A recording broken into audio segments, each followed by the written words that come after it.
Hello dear students, मैं Brijbhushan and welcome to super Shiksha education that involve you. हम पढ़ रहे हैं क्लास 10 साइंस चैप्टर नंबर 3 धातु एवं अधातु। इस चैप्टर के अभी तक 7 वीडियोस आए जिसमें हमने बहुत सारे इंपॉर्टेंट यानी लगभग सारे इंपॉर्टेंट टॉपिक्स को कवर कर लिया था। और ये आखिरी वीडियो है इस चैप्टर का जिसमें हम 2 पॉइंट्स को कवर करने वाले हैं। एक है संक्षारण यानी कोरोजन और दूसरा है मिश्र धातु यानी एलॉय। तो दोनों टॉपिक्स को आज के वीडियो में फिनिश करते हैं, शुरू करते हैं। संक्षारण क्या है? पहला टॉपिक हमारे पास यही है, संक्षारण यानी कोरोजन, जिसको सामान्य भाषा में यानी लोहे के केस में, जैसा यहाँ आप इमेज में देख रहे हैं, हम इसे कह देते हैं जंग लगना। जैसे ये ताला जो है बहुत पुराना हो गया है, नमी और वायु के संपर्क में आया और इस पर एक परत बन गई है भूरे कलर की और हमने इसे कह दिया जंग लगना। और अगर ये सभी धातुओं के लिए देखा जाए तो हम इसे संक्षारण कह देते हैं। अगर सिर्फ लोहे की बात करी जाए तो हम इसे रस्टिंग या जंग लगना कह देते हैं।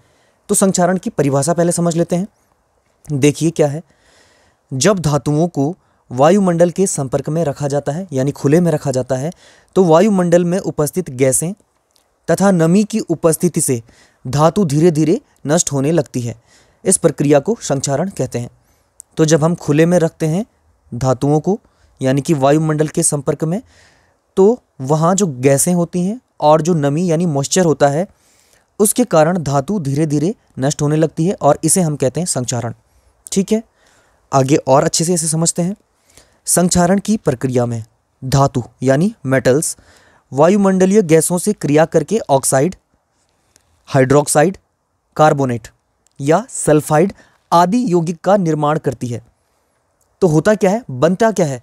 जब धातु यानी मेटल गैसों से क्रिया करती है, डिफरेंट टाइप ऑफ गैसेस हो सकती हैं वायुमंडल में, और इन गैसों से अभिक्रिया करके मेटल बना लेता है ऑक्साइड, हाइड्रोक्साइड, कार्बोनेट, सल्फाइड आदि प्रकार के यौगिक या कंपाउंड, जिसके कारण इन कंपाउंड्स के बनने के कारण इन यौगिकों की परत बन जाती है धातु की बाहरी सतह पर, जिसके कारण धातु का क्षय होने लगता है यानी कि वो नष्ट होने लगती है। और इसी पूरी प्रोसेस को हम कहते हैं संक्षारण या कोरोजन। यहाँ पर हम क्लियर कर गए इस बात को। और अलग अलग वस्तुओं पर, अलग अलग धातुओं पर ये अलग अलग प्रकार से दिखती है। जैसे लोहे के केस में हमें एक भूरे कलर की परत चढ़ी हुई दिखाई देती है अगर लोहे की कोई वस्तु है, यानी जब मेटल कौन सा है, आयरन है या लोहा है, तो उस पर एक ब्राउन लेयर चढ़ जाती है जिसे हम कहते हैं रस्टिंग। और ये क्यों होता है? वायु और नमी के संपर्क में जब आयरन या लोहा को रखा जाता है। तो ये तो एक नॉर्मल परिभाषा हो गई संक्षारण की। आगे देखते हैं। इस इमेज से भी आप समझ सकते हैं कि अगर इस शानदार गाड़ी को भी खुले में रखा गया यानी वायु और नमी के संपर्क में रखा गया तो बाही परत ने, जो इसका आउटर सरफेस था, डिफरेंट टाइप ऑफ गैसेस से अभिक्रिया करा, रिएक्शन कर गया और एक ब्राउन कलर की परत पूरी कार पर चढ़ गई और ये नष्ट भी होने लग गई है। यहाँ पर आप देखेंगे तो डैमेज भी होने लग गई है बाहरी परत, क्योंकि ये हो गई है संक्षारित। क्योंकि अगर ये लोहा मेटल है तो हम इसको कहेंगे रस्टिंग। ठीक है, तो यहाँ पर इस इमेज से आप इसको और क्लियरली देख सकते हैं। अब अलग अलग उदाहरण से समझते हैं कि डिफरेंट टाइप्स ऑफ मेटल्स में, अलग अलग धातुओं में संक्षारण की प्रक्रिया यानी कोरोजन कैसे होता है। हमारे पास यहाँ कुछ एग्जाम्पल्स हैं। सबसे पहले सिल्वर यानी चांदी। इसमें क्या होता है, देखिए, वायु में उपस्थित सल्फर के साथ अभिक्रिया करके सिल्वर सल्फाइड बना लेता है जिससे वस्तु काली हो जाती है। नॉर्मली हम इसके उदाहरण घरों में ज्वेलरीज जो होती हैं उससे भी देख सकते हैं, क्योंकि हम उन्हें वायु के संपर्क में रखते हैं तो हवा में जो सल्फर होता है उसके साथ चांदी के जो गहने होते हैं वो अभिक्रिया कर जाते हैं और काले पड़ जाते हैं। उनके ऊपर एक ब्लैक कलर की लेयर चढ़ जाती है और जब हम वापस सुनार के पास जाते हैं तो वो उस लेयर को रिमूव करके वापस उन्हें चमका देता है। तो वो किस चीज़ की परत है? सिल्वर सल्फाइड की। जो हवा में उपस्थित सल्फर होता है उससे बनता है ये लेयर सिल्वर सल्फाइड का, और इससे जो ज्वेलरीज होती हैं मेनली वो ख़राब हो जाती हैं। इमेज में आप दिख रहे हैं ये चांदी की एक रिंग है जो हल्की सी ब्लैक हो गई है क्योंकि उसके ऊपर चढ़ गई है एक परत सिल्वर सल्फाइड की। अगला एग्जाम्पल हमारे पास यहाँ पर है आयरन यानी लोहा। आर्द्र वायु में लोहे पर भूरे रंग की एक परत चढ़ जाती है जिसे जंग कहते हैं। तो यहाँ पर क्या है, जो हमारे पास आयरन का कोई भी जो मेटल है, हमारे पास आयरन, उसकी कोई भी हमारे पास वस्तु है, अगर उसको खुले में रखा जाए, जैसे हमने पिछले उदाहरण में कार का एग्जाम्पल लेके देखा था, तो उसके ऊपर एक भूरे रंग की परत चढ़ जाएगी, जिसे हम कहते हैं जंग या रस्टिंग प्रोसेस। वायु तथा आर्द्रता लोहे पर जंग लगने के लिए आवश्यक है। मेनली यहाँ पर फेरस ऑक्साइड की लेयर बन जाती है, किसके ऊपर? लोहे की किसी भी वस्तु के ऊपर, और वो नष्ट भी होने लगती है, उसकी बाहरी लेयर नष्ट होने लगती है। तो इसलिए हमें लोहे को बचाने के लिए उस पर कुछ चीज़ें रखनी पड़ती हैं, या कुछ चीज़ों का हमें इस्तेमाल करना पड़ता है, जो हम आगे पढ़ेंगे जब हम इसकी विधियां देखेंगे जंग से बचाने की। अगला देखिए, यहाँ पर है हमारे पास कॉपर यानी तांबा। इस पर किस प्रकार से कोरोजन की प्रक्रिया का असर होता है?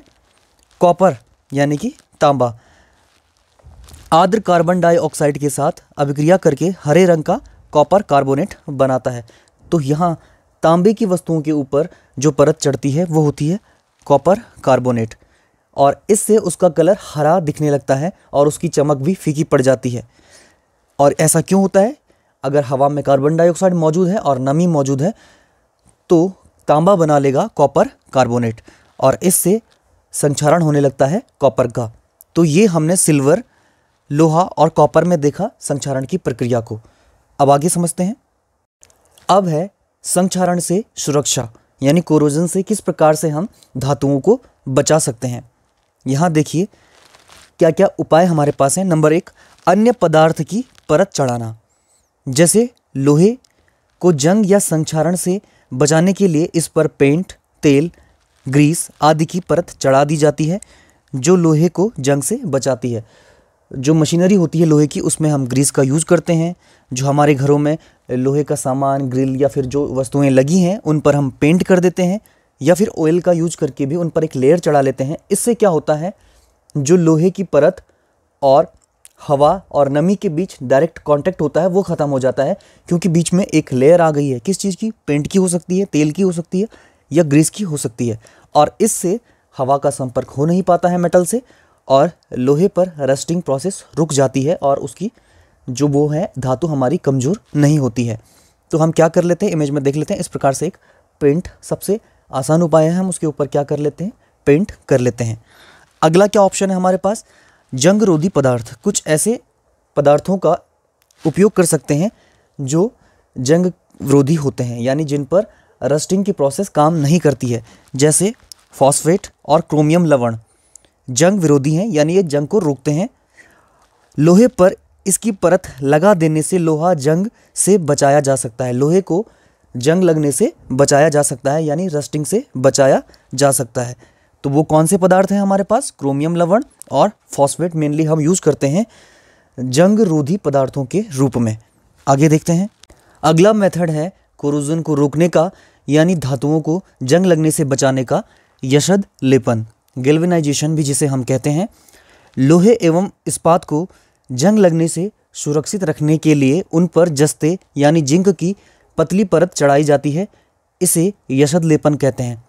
तो लोहा और स्टील जो होता है उसको जंग लगने से बचाने के लिए हम उसके ऊपर जिंक की कोटिंग कर देते हैं, उसके ऊपर एक जिंक की पतली परत चढ़ा देते हैं, और इसी को कहते हैं यशद लेपन। यानी जब हम किसी मेटल के ऊपर, खासकर लोहे और इस्पात के ऊपर किसकी परत चढ़ा देते हैं? जिंक की। तो वो इस प्रकार से दिखते हैं हमें। तो ये अगर कोई मेटल है, चाहे वो लोहा है या स्टील है, उसके ऊपर हमने कोटिंग कर दी जिंक की, तो इसे हमने कहा यशद लेपन यानी गैल्वेनाइजेशन। अगला प्रोसेस देखते हैं कोरोजन को रोकने का।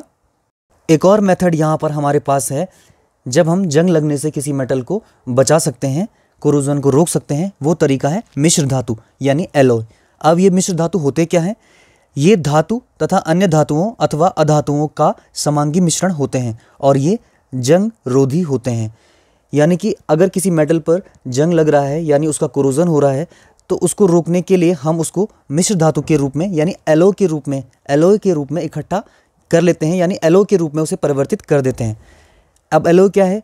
जब किसी मेटल को किसी अन्य धातु या अन्य मेटल के साथ या किसी अधातु के साथ, नॉन मेटल के साथ मिलाकर एक मिश्रण बना दें, समांगी मिश्रण, यानी कि ऐसा मिश्रण बना दें कि उसको आसानी से अलग नहीं किया जा सके, तो हम उसे कहते हैं मिश्र धातु या एलॉय।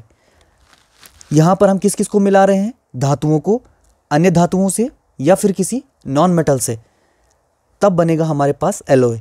और ये क्या होते हैं? जंग रोधी होते हैं, यानी इनको भी कोरोजन की प्रक्रिया का कोई प्रभाव नहीं होता है इन पर। इसके कुछ उदाहरण हैं, जैसे ब्रास यानी पीतल हो गया हमारे पास, स्टील हो गया, इसके अलावा स्टेनलेस स्टील हो गया, और ब्रोंज यानी कि कांसा। ये मिश्र धातुएं होती हैं। तो यहाँ पर हमारे पास एक नया टॉपिक है मिश्र धातु, तो इनको थोड़ा सा डिटेल में भी हम देखेंगे कि मिश्र धातु के कौन कौन से उदाहरण हमारे सिलेबस में हैं। आगे बढ़ते हैं। मिश्र धातु, ये धातु तथा अन्य धातुओं अथवा अधातुओं का समांगी मिश्रण होते हैं। जैसे कि हमने पीछे समझा था, मेटल को किसी और मेटल से मिला दिया या नॉन मेटल से मिला दिया, तो जो पदार्थ नया हमें मिलेगा उसे हम कहेंगे एलॉय या मिश्र धातु। ये देखिए, स्टील सूक्ष्म मात्रा में, एक उदाहरण है पहले इसका, स्टील सूक्ष्म मात्रा में कार्बन का मिश्रण करने पर लोहा कठोर एवं प्रबल हो जाता है। अब लोहे पर जंग लग सकता है, ये हम सब जानते हैं, लेकिन जब हम उसमें सूक्ष्म मात्रा में कार्बन मिला देते हैं तो वो बन जाता है स्टील। और हमारे घरों में स्टील के बर्तन इसका उदाहरण है, और उन पर जंग नहीं लगता है। हम उन्हें खुले में भी रखते हैं और नमी में भी रखते हैं। तो एक मिश्र धातु हमने यहाँ पर पढ़ी, स्टील। अगला उदाहरण देखिए, स्टेनलेस स्टील। स्टील का ही रूप है। लोहे में निकिल और क्रोमियम मिश्रित करने पर, जब निकिल धातु और क्रोमियम को उसमें मिला देते हैं, तब बनता है स्टेनलेस स्टील। इस्पात मतलब स्टील, जो कठोर होता है और ये भी एंटी कोरोजन होता है, यानी कि इस पर भी जंग नहीं लगता है। अगला जो हमारे पास मिश्र धातु है वो है अमलगम। ये क्या है? मरकरी, यानी कि जो हमारे पास पारा होता है उसको जब अन्य तत्वों के साथ मिला देते हैं तब हमारे पास बनता है अमलगम। और ये अलग अलग प्रकार के होते हैं। पारे को अलग अलग धातुओं के साथ मिलाने पर अलग अलग प्रकार का अमलगम बनता है, और ये डेंटल फिलिंग में भी काम आता है। यानी कि अगर हमारा जो टूथ होते हैं उनमें कोई कैविटी बन गई है तो उसकी फिलिंग के लिए भी एक प्रकार का अमलगम का उपयोग होता है, जो पारे को किसी अन्य धातु के साथ, अन्य तत्व के साथ मिलाने पर बनता है। स्टेनलेस स्टील का एग्जाम्पल हमारे पास क्या होता है? जो नॉर्मली हम ब्लेड यूज़ करते हैं उस पर लिखा भी होता है स्टेनलेस स्टील, और घरों में जो बर्तन होते हैं वो होते हैं स्टील के। तो ये यहाँ पर हमारे पास कुछ मिश्र धातुओं के उदाहरण थे। तो अन्य उदाहरण यहाँ पर हमारे पास हैं पीतल, जो एलॉय का उदाहरण है, यानी मिश्र धातु का। पीतल क्या होता है? कॉपर एवं जिंक की मिश्र धातु होती है। जब कॉपर एवं जिंक को मिलाया जाता है तो बनता है पीतल यानी ब्रास। इसके अलावा एक और उदाहरण है कांसा यानी ब्रॉन्ज। जो मेडल मिलता है, जो थर्ड पोजीशन का जो मेडल होता है मेनली, वो होता है कांसा यानी ब्रॉन्ज, और ये मिक्सचर होता है कॉपर एवं टिन का। तो ये हमारे पास कुछ उदाहरण थे मिश्र धातुओं के। इन दोनों मिश्र धातुओं की विद्युत चालकता एवं गलनांक शुद्ध धातु की अपेक्षा कम होते हैं। तो ये जो धातुएं हमारे पास मिश्र धातुएं हैं, पीतल और कांसा या कोई अन्य धातु, अन्य मिश्र धातु, उनके जो विद्युत चालकता यानी इलेक्ट्रिसिटी कंडक्टिविटी होती है, जो इलेक्ट्रिक कंडक्टिविटी यानी कि विद्युत चालकता, और गलनांक यानी कि जो उनका मेल्टिंग पॉइंट होता है, वो कम हो जाते हैं। यानी जब धातुएं मिश्र रूप में आ जाती हैं, किसी अन्य धातु के साथ मिलकर एलॉय बना लेती हैं, तो उनका जो विद्युत चालकता होती है यानी कि इलेक्ट्रिक करंट फ्लो करने की जो उनकी क्षमता होती है, और जो उनके गलनांक होते हैं यानी कि मेल्टिंग पॉइंट जो उनके होते हैं, वो कम हो जाते हैं। तो ये यहाँ पर हम ध्यान रखेंगे एलॉय के मामले में इस चीज़ को। तो यहाँ पर हमारा ये चैप्टर पूरा हो गया है, मेटल्स एंड नॉन मेटल्स वाला।